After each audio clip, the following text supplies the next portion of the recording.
Halo teman-teman, salam sehat selalu.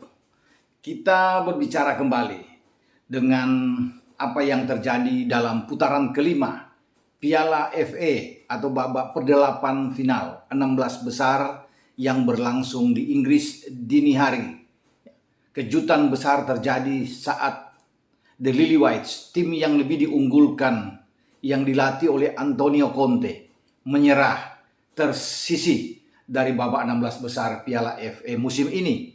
Mereka ditaklukkan di Riverside Stadium, markasnya Middlesbrough, tim dari Championship yang menggugurkan mereka lewat pertarungan sepanjang 120 menit dan akhirnya gawang dari Hugo Lloris, kiper terbaik yang ada di Lily Whites, jebol juga di menit 107 lewat Joe Coburn.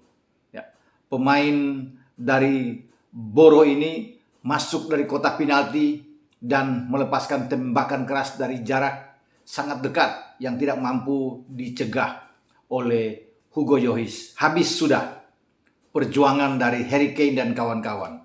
Harapan mereka untuk bisa menjadi juara bahkan pupus, jangankan untuk bisa menjadi juara. Tapi masuk 8 besar aja mereka sulit. Dan bagi tim asuhan Chris Wilder yang menangani The Boro ini menjadi kejutan kedua terbesar yang dilakukan mereka pada Piala FA kali ini.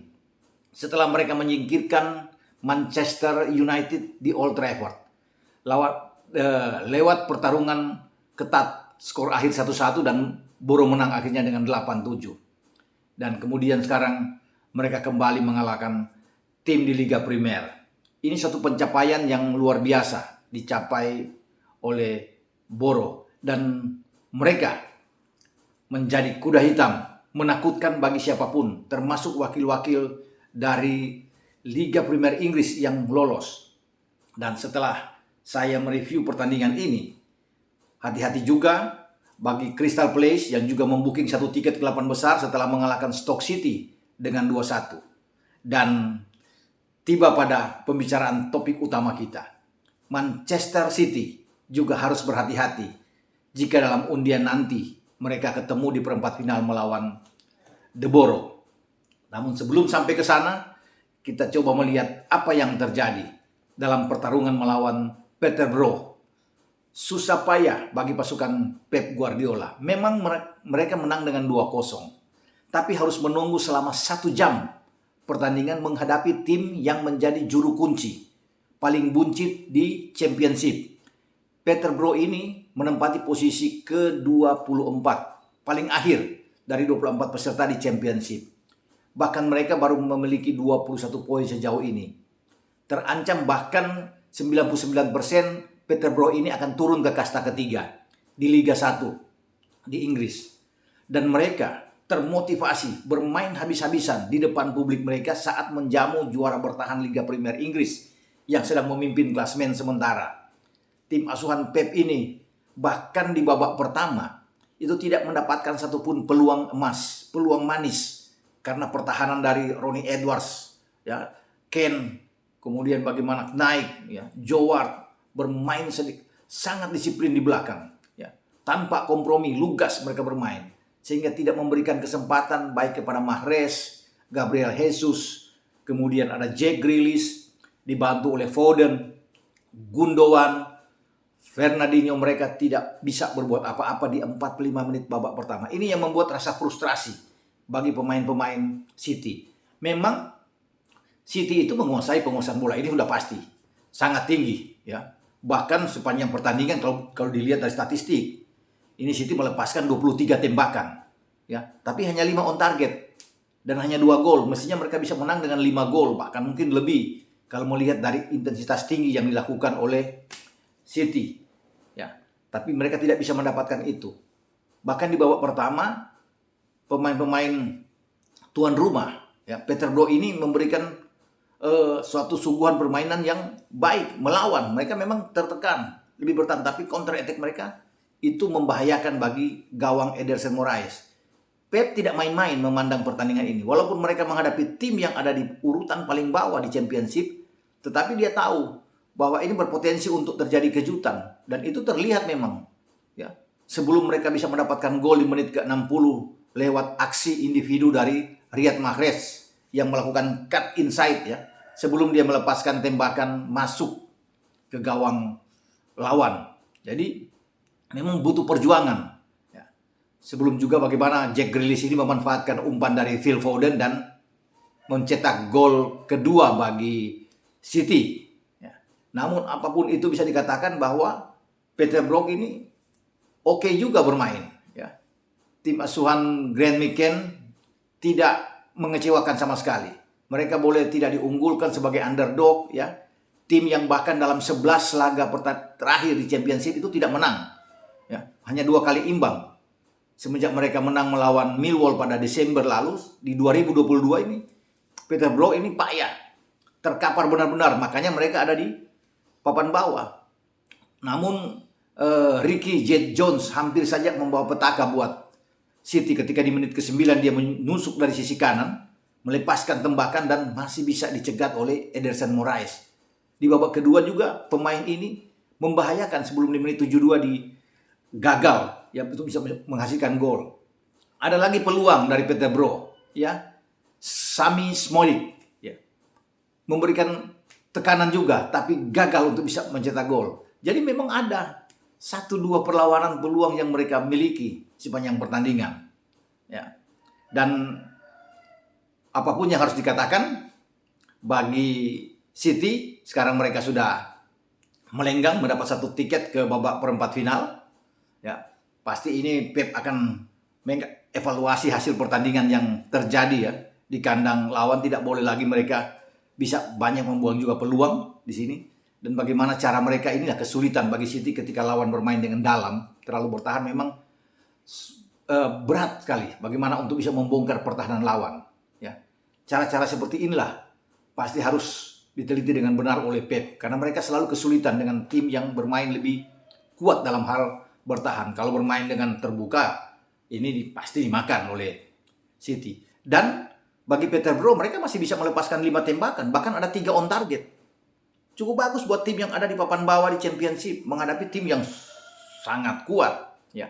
Saya udah bilang 23 tembakan yang dilakukan oleh City sepanjang pertandingan. Bahkan mereka itu penguasaan bola sangat tinggi, apalagi permainan operan bola dari kaki ke kaki, bagaimana passing, sentuhan itu sangat tinggi lagi. Bahkan operan mereka ya, persentase operan mereka itu 86%. City layak 14 corner kick dibanding 1 dari tuan rumah.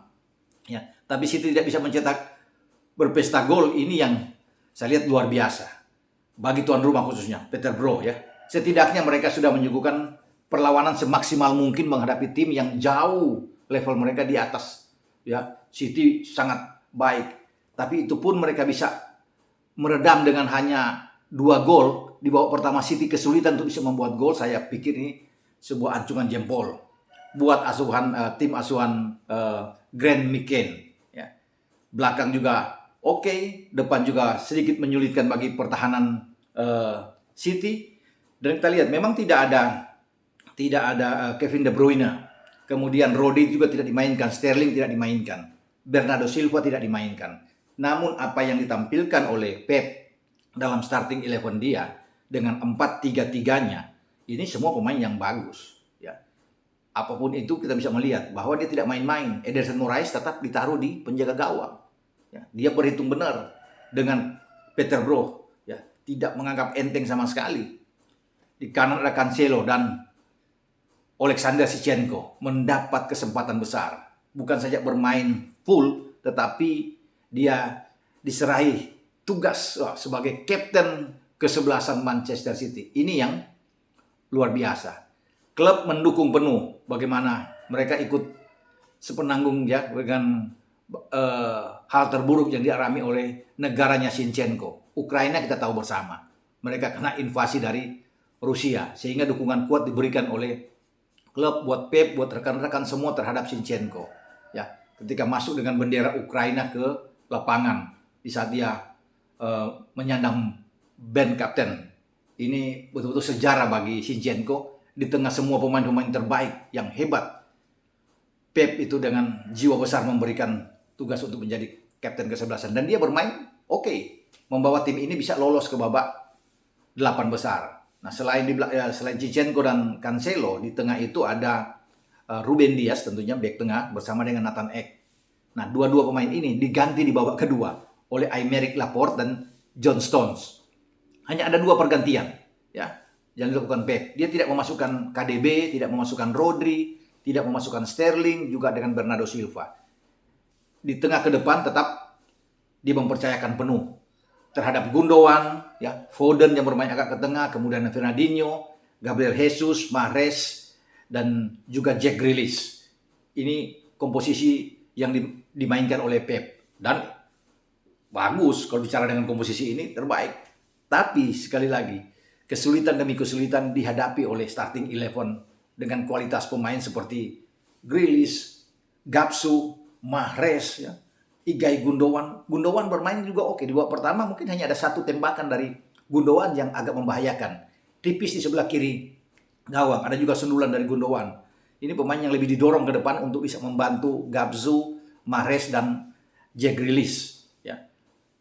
Jadi saya pikir dengan 1 tiket yang mereka sudah dapatkan, ada harapan besar bagi Pep dan City. Bukan saja karena mereka masuk ke 8 besar, tapi bisa meraih Piala FA pada musim ini. Karena mereka sudah melewati hadangan tim yang berbahaya, walaupun ada di papan bawah. Saya pikir Peterborough ini akan menyulitkan bagi siapapun, ya. Kalau mereka kalau bukan dengan City, pasti mereka saya lihat akan lolos. Mereka bisa lolos ke 8 besar. Sayang dalam undian mereka itu ketemu dengan Manchester City, ya, dan mereka sudah memperlihatkan walaupun City lawan mereka dengan level yang lebih tinggi, mereka itu mampu untuk melawan, ya. Sayang sekali lagi kalau mereka ketemu dengan tim-tim seperti Stoke City, wah bahaya. Atau ketemu dengan Crystal Palace, mereka bisa membuat kejutan. Ya.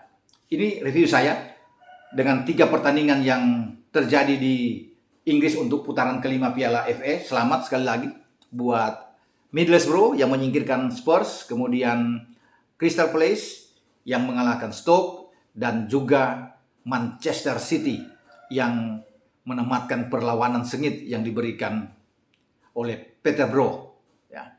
Sementara itu dalam laga di Italia, Inter Milan dan AC Milan dan Inter Milan itu bermain imbang 0-0 di leg pertama semifinal Coppa Italia.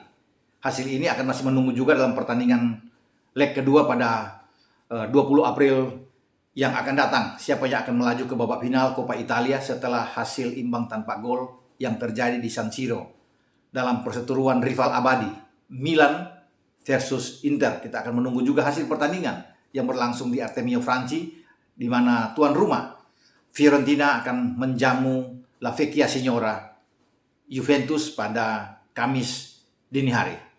Oke, ciao.